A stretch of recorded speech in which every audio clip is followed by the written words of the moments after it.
We got another player that we got to talk about. That player is Myles Garrett.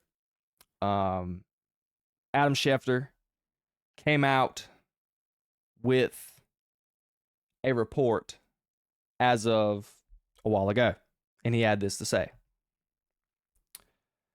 For those wondering if the Browns will consider trading Myles Garrett by Tuesday's deadline, the answer is, in the words of one source, no. No chance. The source added, people have a better chance of winning the lottery. That guy, my friends, is 100% factual. Will Garrett be traded at the deadline? Absolutely not. And because I'm going to give you some numbers here. The lovely people around the Twitter world was giving the numbers, so to speak, when it comes to Myles Garrett's contract. I don't have it saved. I don't know why.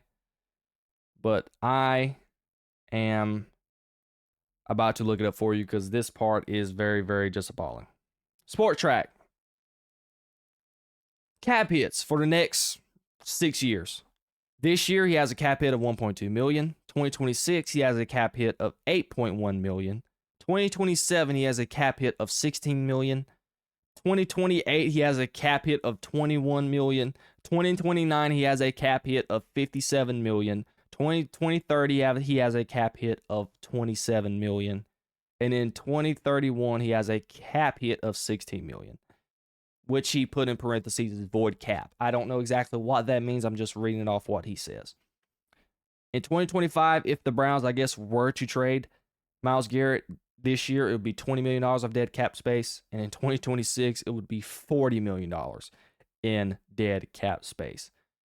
Garrett carries an effective guarantee of 3 years, $98.8 million through 2028. That is, those numbers there are courtesy of Sports Track. Now, if you, after reading those numbers, after listening to those numbers, those who are listening via digital, does it sound like Myles Garrett's contract is tradable for any team?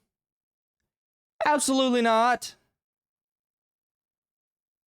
And I promise you, if you were to trade for him, you're not getting a first-round pick.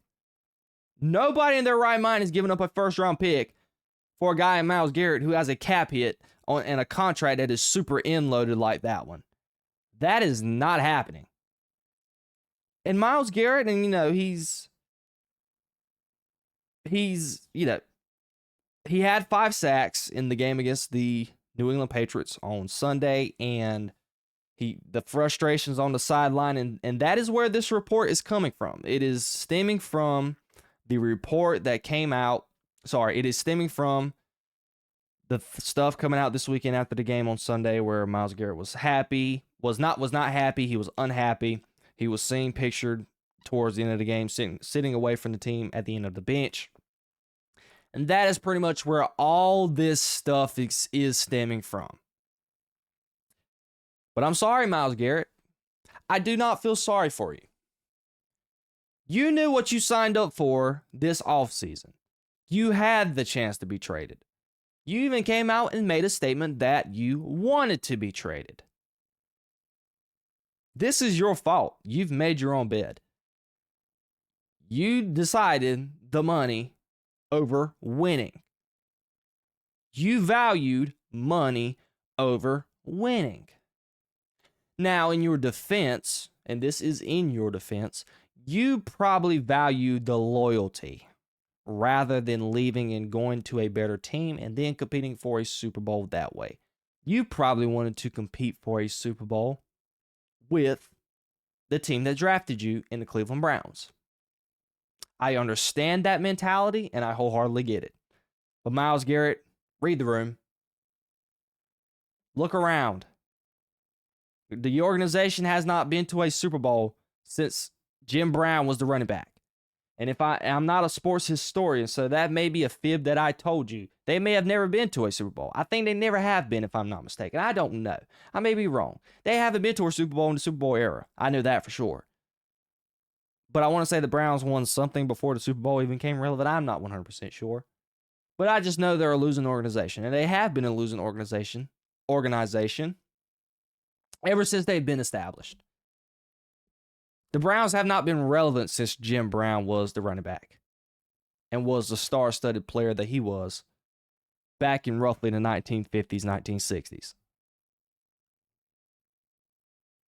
You're a part of that organization that I just described, Myles Garrett. So, after just thinking about those things and those highlights when it pertains to the Browns organization, you think you would have been smart by saying, yeah, you know what? It might be in my best interest to go elsewhere. You could probably still get close to the same amount of money that you got and actually be on a good team and compete. We know why Myles Garrett is frustrated. Because you have Dillon Gabriel as your quarterback. And he has not been able to play well at all. He's been super underwhelming. People in Cleveland media, I've seen it all on Monday. They are clamoring. They are absolutely clamoring right now for Shedeur Sanders. He pretty much cannot get here fast enough for Browns fans. I feel for him. I understand their pain. You have the likes of Jerry Jeudy, who kind of had stints where he went off last year. He has done absolutely nothing this year. The wide receivers, none of them have done anything. Your tight ends has been really your bright spot. You've been playing this 2 tight end type offense. But Dillon Gabriel, he's just been meh at the quarterback position. I've never been a fan of Dillon Gabriel. I never have. I don't think he's a good quarterback. And the idea that Dillon Gabriel was a better quarterback than Shedeur Sanders in college, I think that's a lie. Nothing about Dillon Gabriel's tape, and when I saw him play at Oregon, and even the year before that, which was I saw him sporadically at Oklahoma, nothing pops off to me about him. So if you're Myles Garrett, and I understand you had a heck of a game on Sunday, recorded 5 sacks.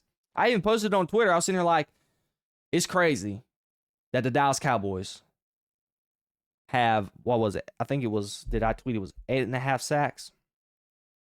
If I'm 100% mistaken, I'm fixing to go to just make sure I'm right, because I did retweet it. Yeah, the Cowboys have 8 sacks through 8 games. And in one game, just one, Myles Garrett was able to lodge in 5 sacks in one game. That just shows how phenomenal of a player Myles Garrett is. He's an all-pro. There's no doubt in my mind he's going to be in the Hall of Fame one day. He is a game wrecker. And it is sad that in his prime is going to be wasted in Cleveland. It's just going to be absolutely wasted. I don't feel sorry for him. I feel sorry for the idea. I feel sorry for the player in that sense and the idea of him having to be there for the rest of his career. But Myles Garrett made his own bed. He made this decision. And he's not going to get traded. Nobody is trading for that contract. At all. If they are, they better win in the next 2 years with Myles Garrett on their roster. Because I'm telling you, that cap hit is going to eat them alive in 2028, 2029, and 2030. That cap hit is just astronomical on those financial books of any team that is going to have Myles Garrett on their roster going into those latter part of the years.